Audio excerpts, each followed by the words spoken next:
আমাদের স্বরাষ্ট্র উপদেষ্টা মহোদয় উনি তো আসলে একজন অযোগ্য, অদক্ষ, নির্লজ্জ একজন ব্যক্তি। আসলে ওনার যোগ্যতা ছিল আনসারের পিসি হওয়ার।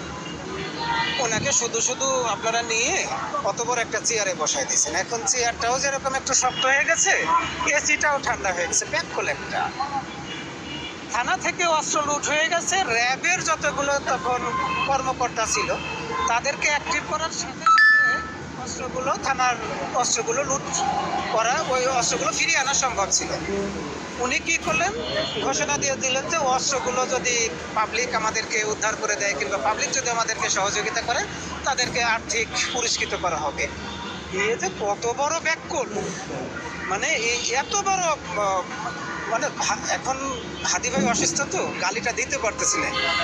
মানে এই যে কাউকে ধরার জন্যে কেন ঢাকা শহর থেকে একজন কিলার কেন বেরোয় গেল, আপনি আমাকে এই কথাটা আগে বলেন। তাকে ধরার জন্য পুরস্কার ঘোষণা কেন করতে হবে? এই দুইজন ব্যক্তিকে ওয়াচ দেওয়ার জন্য পুলিশের মাত্র 4 ঘন্টা যথেষ্ট ছিল। বেশ কিছু তথ্য আছে, যে তথ্যগুলোকে আসলে আমি যাচাই বাছাই করতেছি।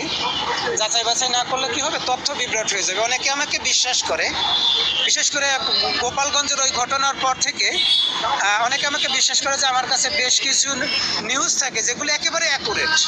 হ্যাঁ, এই জন্য আপনাদের কাছ থেকে একটু সময় নিয়ে নিচ্ছি। আমার কাছে নির্বাচন বানচালের কী কী ষড়যন্ত্র হতে পারে এই বিষয়ের তথ্য আছে, কাকে কাকে টার্গেট করা হতে পারে এই বিষয়ের তথ্যগুলো আছে। তথ্যগুলো একটু যাচাই বাছাই করি, হয়তো আমার 24 ঘন্টা 40 ঘন্টা সময় লাগবে। আমি এগুলো আপনাদের সামনে ইনশাল্লাহ প্রচার করে দেবো যদি আমি বেঁচে থাকি।